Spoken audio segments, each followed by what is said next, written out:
పార్వతి ఏమైందే? మీరటు బస్సు ఎక్కారు, ఈవిడిటి మంచం ఎక్కారు. ఆయాసం తిరగబెట్టింది. అయితే మీ అమ్మాయికి మందులు రాసిచ్చి గంట అయింది. ఇంతవరకు మీ అమ్మాయి వస్తేనా? ఏమిటమ్మా ఎంత ఆలస్యం? ముందా మందులు ఇటివమ్మా. ఎంతకీ ఇతనెవరు? ఓ రౌడీ. రౌడీయా? ఈయన కాదు నాన్న. ఓ రౌడీ నా బ్యాగ్ పట్టుకొని పారిపోతుంటే ఈయన వాడిని చితకతన్ని నా బ్యాగ్ నాకు ఇప్పించారు. చాలా కృతజ్ఞుడి బాబు. ఎంతకీ మన దేవురు? దిబ్బలపాలెండి. వస్తాను. అలాగు బాబు. దిబ్బలపాలెమా? ఎవరి తాలూకా? నారాయణమ్మ గారి మనవనండి. వస్తాను. అలాగు బాబు. నారాయణమ్మ గారి మనవడవా? కొంప తీసి ఆవిడ గారి పెద్ద మనవడవి కాదు కదా? నేను ఎవరి కొంప తీయలేదు కానీ ఆవిడ పెద్ద మనవనేనండి. వస్తాను. అలాగు బాబు. మరి ఆ మాట చెప్పవే. లోపలికి రా బాబు. వద్దులేండి. రా బాబు. వద్దులేండి. రమ్మంటుంటే వద్దులేండి. రా బాబు. ఏమండి? నా కొడుకు, నా కొడుకు, కొడుకు. ఏమై మన అమ్మాయికి సంబంధం చూడడానికి వెళ్ళొచ్చాను కదా. ఇతను ఎవరో కాదు, మన కాబోయే అల్లుడు. అవును బాబు, మా అమ్మాయి సంబంధం దృష్ట్యా మీ బామ్మగారిని కలిశాను. కానీ నువ్వు అప్పుడు అక్కడ లేవు. దైవేచ్ఛ నువ్వే ఇక్కడికి వచ్చావు. బామ్మేమోనండి? ఆవిడ ఒప్పుకున్నారు. ఇక నువ్వు అంటే చాలు. ఒప్పుకున్నారా? అయితే నేను కొంచెం ఆలోచించాలండి. ఎందుకు? నీకేమైనా కట్నం ఇవ్వనని? కట్నం ఇచ్చేటటువంటి అసలు నేను పెళ్లి చేసుకున్నాండి. మరైతే చదువుకోలేదని సందేహమా? మా అమ్మాయి బిఏ చదువుకుంది బాబు. అదే కాస్త ఇబ్బందిగా ఉందండి. వారేమో అంత పెద్ద చదువు చదువుకున్నారు, నేనేమో ఒట్టి.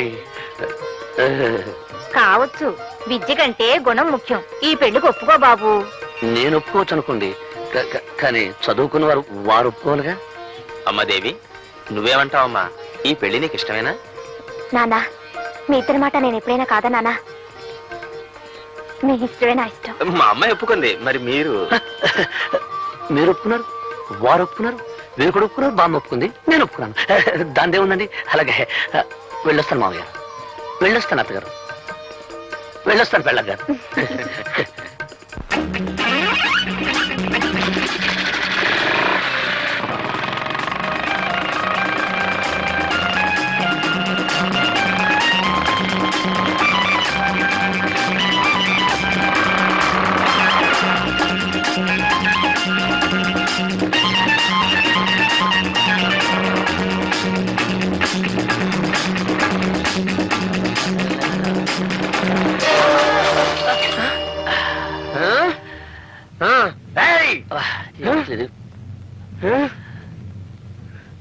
వదులు.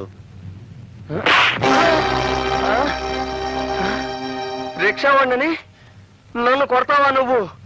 ఉండు, మా యూనియన్ వాళ్ళని తీసుకొచ్చి నీ పని చెప్తాను.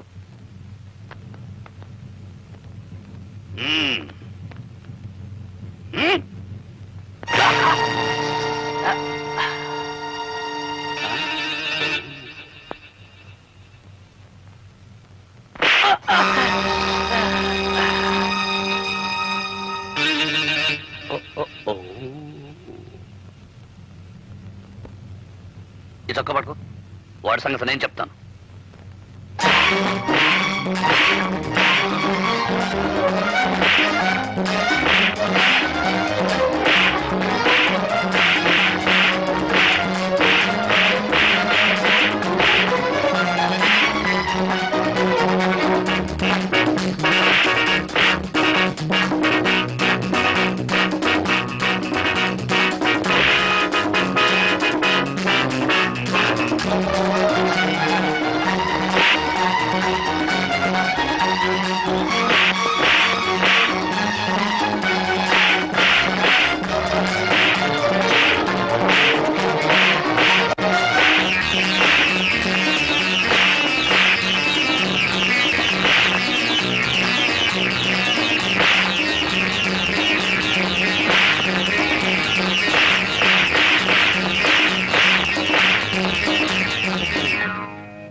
ఒరే తమ్ముడు, ఏమిట్రా ఆఖరిలో ఇంత దెబ్బ కొట్టేశావు? నిజంగా తగిందానే? ఐఎమ్ సారీ రా. నువ్వు మాత్రం ఇక్కడ నిజంగా కొట్టలేదేటి? పర్లేదులే. ఒరే తమ్ముడు, మనం ఈ మాత్రం కొట్టేసుకోలేదనుకో, ఆ రిక్షావాడు యూనియన్ మనుషులను తెస్తానంటున్నాడు. పట్నంలో యూనియన్ మనుషులంటే ఒరే పక్కలిరగదన్నే ముఠా అని మన ఊళ్ళో చెప్పారా. నువ్వెక్కడ ఇబ్బందుల్లో పడిపోతావునని. సరే వెళ్దా పద. అవతలకి పోయిన వాళ్ళు యువతలకు రాలేదు.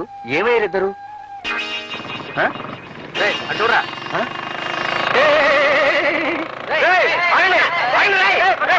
అన్నయ్య, అసలు పట్నం ఎందుకు వచ్చావు? కాలేజీ మూసేస్తున్నారు కదా, నేను ఇంటికి తీసుకెళ్దామని వచ్చాను రా. కానీ దారిలో చాలా ఆలస్యమైపోయిందిరా. ఎందుకు?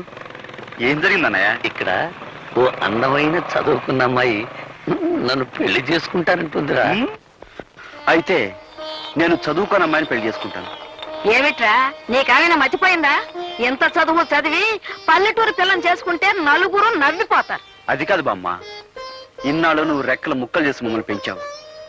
ఆ రాబోయే వదిన ఎలాగూ చదువుకున్న అమ్మాయి, నేను చదువుకున్న అమ్మాయినే పెళ్లి చేసుకుంటే పొరపాటు వాళ్ళిద్దరికి వంట వరకు తెలియదు అనుకో. అప్పుడు మా ఇద్దరితో పాటు వాళ్ళకి చాకరీ చేయాల్సి వస్తుంది. కనుక నేను వంట వరకు తెలిసిన అమ్మాయినే పెళ్లి చేసుకుంటాను.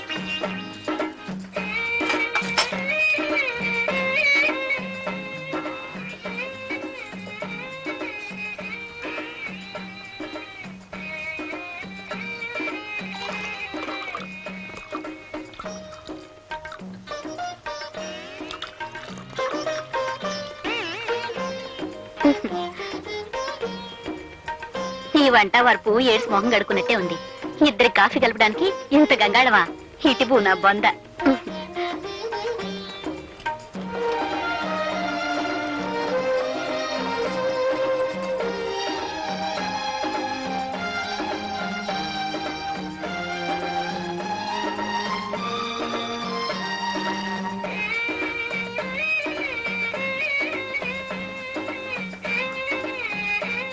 మా కట్న కారకులు అక్కర్లేదు, అబ్బాయి పెళ్లి మాత్రం బాగా జరిపించాలి. ఓ ఘనంగా తప్పకుండా జరిపిస్తాం. చూడండి, పెళ్లి కూతురు వచ్చేలోగా అబ్బాయిని ఏమైనా అడగదలుచుకుంటే అడగండి. ఏం చదువుకున్నావు బాబు? అగ్రికల్చర్ బిఎస్సీ అండి. కొంత ఎంత బాగుందో విన్నావేరా సావిత్రి? నీ ఎత్తెంత బాబు? 5 అడుగుల 11.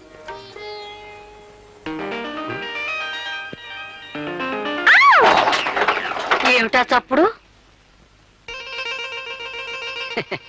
అదిగోనమ్మా పెళ్లి కూతురు. పెళ్లి కూతురా? పెళ్లి కూతురు లక్షణంగా ఉంది.